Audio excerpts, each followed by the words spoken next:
ಗಂಗಣಪತಯೇ ನಮಃ. ಶ್ರೀ ಗುರುಭ್ಯೋ ನಮಃ.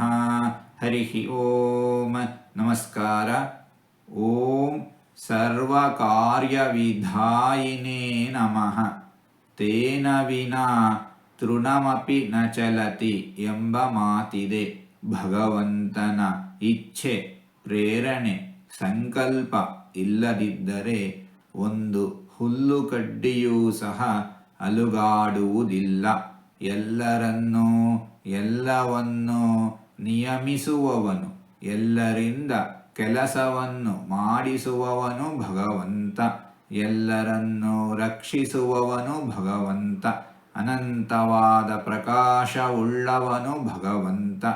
ಆಕಾಶಕಾಯಗಳು ನಿರ್ದಿಷ್ಟವಾದ ಪಥದಲ್ಲಿ ಚಲಿಸುವಂತೆ ನಿಯಮವನ್ನು ಮಾಡಿರುವವನು ಭಗವಂತ.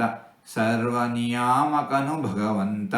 ಇಂತಹ ಭಗವಂತನನ್ನು ಸರ್ವಕಾರ್ಯವಿಧಾಯಿನೇ ನಮಃ ಎಂಬುದಾಗಿ ವಿದ್ವಾಂಸರು ವರ್ಣಿಸುತ್ತಾ ಇದ್ದಾರೆ.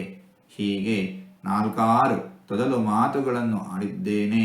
ಇದರಲ್ಲಿ ಏನಾದರೂ ತಪ್ಪುಗಳು ಇದ್ದರೆ ಆ ತಪ್ಪುಗಳನ್ನು ಬಿಟ್ಟು ಒಳ್ಳೆಯದು ಅಂತ ಏನಾದರೂ ಇದ್ದರೆ ಆ ಒಳ್ಳೆಯದನ್ನು ಮಾತ್ರ ಸ್ವೀಕರಿಸಬೇಕು ಅಂತ ಹೇಳಿ ಪ್ರಾರ್ಥನೆ.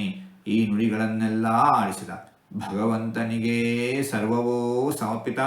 ಸರ್ವಂ ಶ್ರೀಕೃಷ್ಣಾರ್ಪಣಮಸ್ತು.